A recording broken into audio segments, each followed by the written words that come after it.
আজকে ললিতা মাসি পটল দিয়ে জানি কি রাঁধছে। তো চলো দেখি, তোমাকেও দেখাই। তো দেখো, প্রথমে পটলটারে শুইলে নেছে, ভালো করে শুইলা এখন দেখি পটলটা কাটছে। কাইটটা ওই দেখো প্যাটের মধ্যে পটলের যা ছিল সব টাইনিয়ে টুইনে একেবারে বাইর করে ফেলাইছে দেখি। এখন আলুর গায়ে যে চামড়া হেয়া খুললেও নেছে দেখি। দেখি আবার আলুটারে ছোটো ছোটো করে কাইটটা এখন দেখি কড়াইতে দিয়েছে তেল। এখন ওই পটল যে চলছে না হেয়া এখন বাজছে, ওই সব নাড়ি বুড়ি বাইর কইরা এখন হেয়া ভাজা টাজা হইছে। হওয়ার পর দেখে উড়াই নিয়েছে।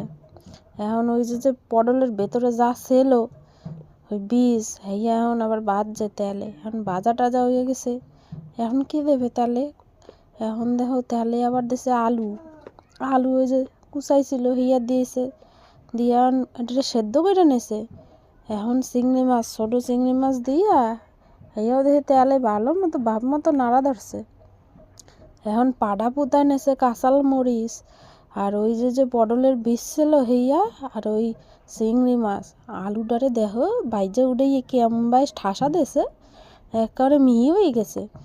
আর ওই যে পটল বাড়ছিল না শিলনোড়ায় হেয়া দিয়া পাড়া পুঁতায় বাইডা উইডা এখন দেখি কড়াইতে তেল দিয়া ওই বাটা দিয়া আলু দিয়া হলদি লবণ চিনি জিরার গুঁড়া ধনের গুঁড়া দিয়া ভালো করে শুকনো করে কষাই লইছে।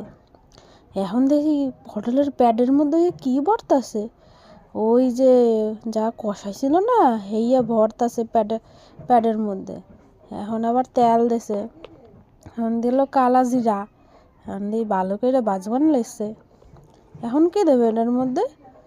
ও ইয়া হয়েছে সর্ষে বাটা। এই মনে হয় দেখাইতে ভুলে গেছে, তাই আমি কইয়ে দিলাম। সর্ষে বাটা দিয়ে জল দিয়ে দাও, ভালো করে নাড়ান লইছে।